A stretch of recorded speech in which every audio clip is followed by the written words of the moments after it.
From fabulous Las Vegas, PartyPoker.net presents Powerful Poker Profits, starring Vegas Vic himself, Victor H. Royer.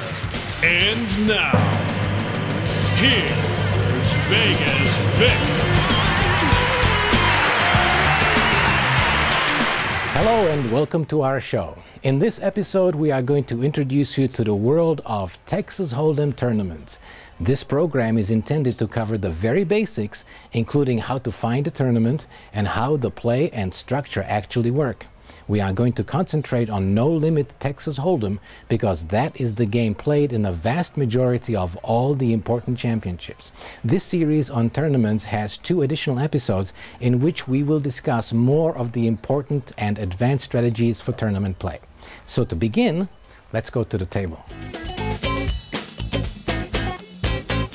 Poker tournaments are not only fun to play, but can be extremely profitable. There are many different kinds of tournaments, and each will most likely be just a little bit different from the others.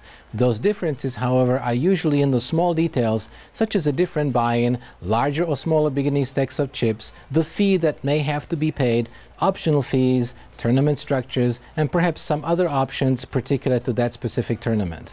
For all of those details, you should either look at the literature being publicized about the tournament you wish to enter, such as the ads in the major poker magazines, or simply ask the tournament staff to explain it to you. There will also be brochures and other such promotional items available at the tournament check-in desk. Since this program is an introduction to playing poker tournaments, we begin by showing you a list of the kinds of tournaments you are likely to encounter either in the real-world casino poker rooms and card rooms or on the internet. Modern tournaments fall into these categories: multi-table freeze-out, multi-table rebuy, single table, limit structure, no limit or pot limit, and satellites. Naturally, in order to play in one of these tournaments, you first have to know how to find one. Finding tournaments is not nearly as difficult as it used to be. Today, you can find poker tournaments played on a daily basis in just about every casino poker room or card room, with tournaments being offered not just once a month or once a week, but every day and quite often several times a day.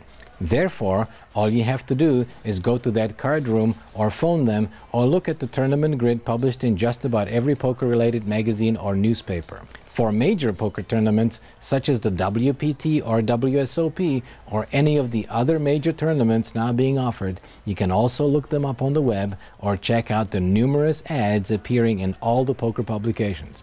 Finding a poker tournament is therefore quite easy in today's poker world. The majority of the tournaments are what is called multi-table, and this simply means that they consist of many players playing on many tables, all of whom are competing in the same tournament for the same prize structure.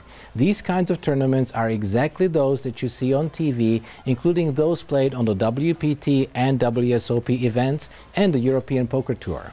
The word freeze-out simply means that you can buy into this tournament only once, and that is with your original entry fee. This is the direct opposite of rebuy tournaments, where during the rebuy period you actually do have the option to spend another $100 using the same example and in effect rebuy yourself into the same tournament while it is still in progress.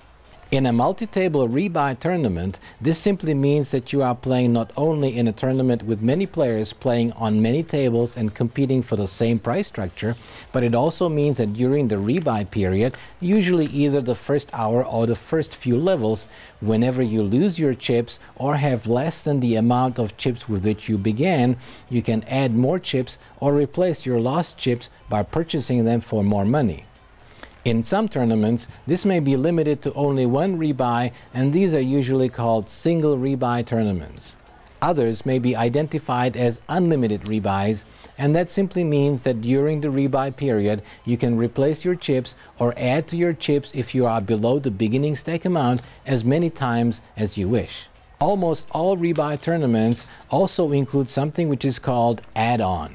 This is an option which, at the end of the rebuy period, can be exercised by all players still in the tournament at that stage, regardless of how many chips they have. In most such tournaments, the add-on amount is usually the same as the rebuy amount, but the amount of chips you normally get is double the rebuy stack amount. Single table tournaments are just that, small tournaments consisting of only that one table and only those players that are able to be seated at that one table. Such tournaments are also known as sit and go. For Texas Hold'em, this usually means 10 players per table, but many casinos, as well as on the internet, you may find such sit-and-goes with only 9 player positions. There are also tournaments called multi-table sit-and-goes. For example, such a tournament can have a limit of 30 players as a maximum. This will mean 3 tables of 10 players per table. As soon as all 30 players have made their buy-ins and have taken their seats, this tournament also starts automatically. These are very popular on the internet and are also offered during major poker tournaments as a means to win an entry into the big buy-in events for a smaller fee. Satellites are one-table tournaments and can often be called sit-and-go satellites. These tournaments are again very popular on the internet as well as during major poker tournaments as a means of winning your way into the big buy-in events. Today, no-limit poker rules the universe. No-limit tournaments are just that, no limit, and that means that there is no structure or limit on the amount of money that you have to bet or can bet. The only proviso is that you have to wager at least the amount of the big blind or the amount of a wager made by other players before it becomes your turn to act. Finally, there is something that is colloquially known in gambling and poker parlance as the juice. This is more correctly known as the vigorish, the fee that you are paying to the organizers or facilitators of the tournament. In addition to this juice, the vigorish, many of the most popular tournaments will also withhold a percentage for the tournament staff. Usually around 3%, this is an amount withheld from the prize pool to pay for the dealers, floormen, and all of the other people that are necessary to organize and run a modern poker tournament. On the internet, this fee is usually not charged because there are no such people needed. But in the real world, these people are needed, and as a result, you should be aware of what this fee is and how it impacts the overall price structure. This concludes our program about the basics of poker tournaments and the steps you will need to take even before you get your chance to sit down and begin to play. There is a lot more to playing tournaments than just showing up. In addition to finding the right one, there are many important skills such as patience and good hand selection criteria that are absolutely crucial to your success in any poker tournament. We will continue this discussion in parts 2 and 3 of this series. For now, and until next time, remember to play smart and play to win. I'm Victor H. Royer, and this has been a presentation of PartyPoker.net. Bye!